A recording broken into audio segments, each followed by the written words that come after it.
Notre choix de la robotisation de notre exploitation a été l'efficacité, parce qu'on estime que le robot est bien plus efficace qu'un bonhomme, et par rapport à un choix de départ en retraite dans les années à venir, de l'année prochaine. On est en moyenne aujourd'hui à 3 traites par vache, 3 reflux, donc les vaches circulent 6 fois dans les robots dans la journée en moyenne. Donc l'efficacité a été ressentie de la mise en route. On avait pris, il me semble que c'est 3 kg de lait par vache, la mise en route. La vache est identifiée avec un collier. Donc le robot, la vache rentre dedans, le robot la connaît. Il sait on lui met par exemple une plage horaire qu'elle passe toutes les 3 fois par jour, donc toutes les 8 heures. Donc toutes les 8 heures, elle se présente quand elle veut. Si elle n'est pas dans cette plage horaire de 8 heures, elle sera refusée, c'est-à-dire que le robot s'ouvrira, elle laissera partir.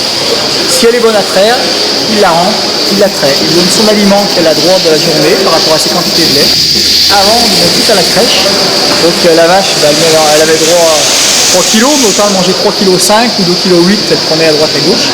Tandis que là, elle a vraiment ce qu'elle a droit, elle y a.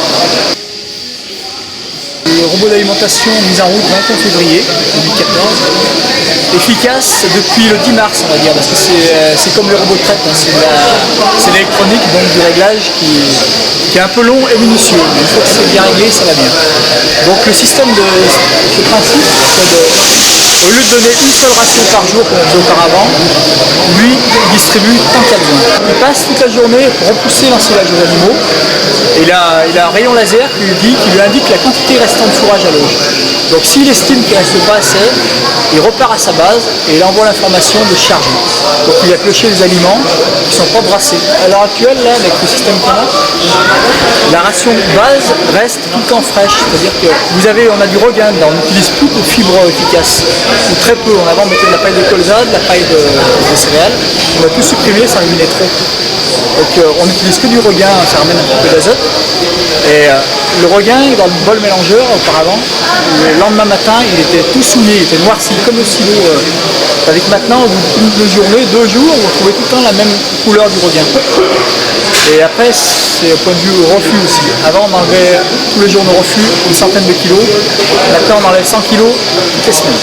Là-dessus, on a remarqué depuis le 10 mars, donc ça fait un petit mois maintenant, que les vaches ont monté constamment en lait. On a pris 4 kilos de lait rien qu'avec l'alimentation. Donc les vaches sont plus calmes, elles ont tout le temps la panse pleine, elles sont couchées, ça rumine super bien. Et vraiment une efficacité très sentie au conduite. Les problèmes que ça engendre, parce que ça nous appelle dès qu'il y a un problème sur le téléphone.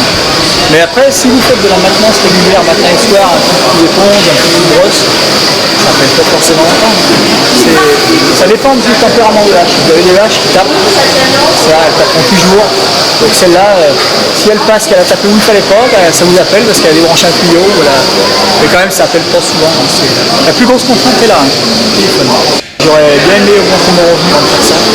Mais et après on s'est dit ça va générer plus de revenus, plus de volume pour la même exploitation. Donc on a augmenté de 20% la production en volume total. Hein. Donc ça va générer des produits derrière. Augmenter le revenu. Notre revenu.